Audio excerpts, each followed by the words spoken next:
नमस्कार, आप देख रहे हैं न्यूज 4 नेशन और मैं हूं प्रियदर्शन। रुपौली विधानसभा के उपचुनाव के आज परिणाम आ रहे हैं और बिहार में सत्तासीन नीतीश कुमार के नेतृत्व वाली जदयू का जलवा रुपौली में दिख रहा है। जी हां, जो जदयू के प्रत्याशी हैं वहां कालाधर मंडल, उन्होंने राष्ट्रीय जनता दल की प्रत्याशी बीमा भारती को तीसरे नंबर पर धकेल रखा है और दूसरे नंबर पर निर्दलीय प्रत्याशी के तौर पर किस्मत आजमा रहे शंकर सिंह लगातार बने हुए हैं। चौथे राउंड की गिनती समाप्त हो चुकी है और चौथे राउंड की गिनती के बाद अगर हम रुपौली में जो अब तक वोट आए हैं उन पर अगर हम नजर डालें तो रुपौली में चौथे राउंड की गिनती के बाद जनता दल यूनाइटेड के प्रत्याशी कालाधर मंडल के पक्ष में फिलहाल 22,166 वोट आए हैं और उनके मुकाबले दूसरे नंबर पर यहां चल रहे हैं शंकर सिंह, जो पूर्व विधायक हैं और निर्दलीय प्रत्याशी के तौर पर इन्होंने किस्मत आजमाई थी। तो इन्हें फिलहाल जो वोट आया है वह 17,130 वोट आया है और शंकर सिंह यहां पे कालाधर मंडल को कड़ी चुनौती देते हुए नजर आ रहे हैं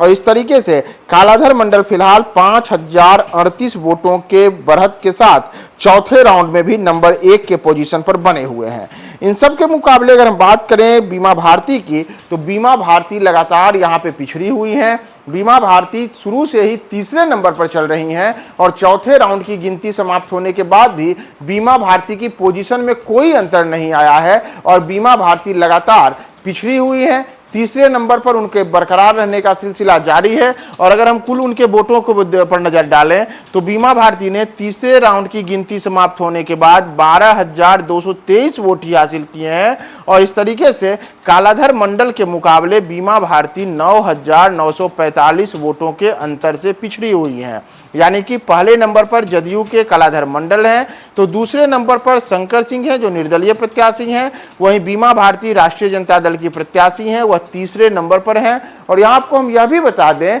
कि कुछ ऐसा ही देखने को मिला था पूर्णिया लोकसभा के चुनाव के दौरान भी, जब बीमा भारती राजद प्रत्याशी के तौर पे चुनाव मैदान में उतरी थी और उनका कड़ा मुकाबला वहां पर पप्पू यादव से माना जा रहा था। लेकिन स्थिति हुई थी कि पप्पू यादव ने जहां चुनाव में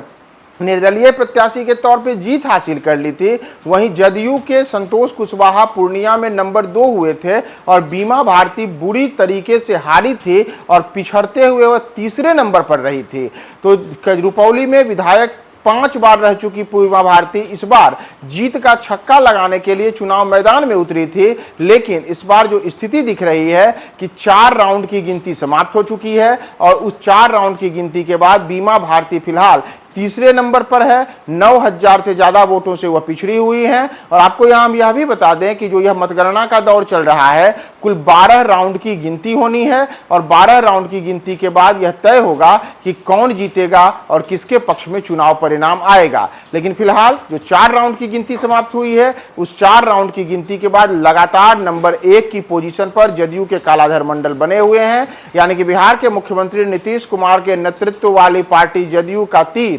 रुपौली में लगातार फिर से निशाने पे लगता हुआ दिख रहा है और 2020 की तरह ही एक बार फिर से इस उपचुनाव में भी जदयू प्रत्याशी यहां पे जीत की ओर आगे बढ़ते दिख रहे हैं।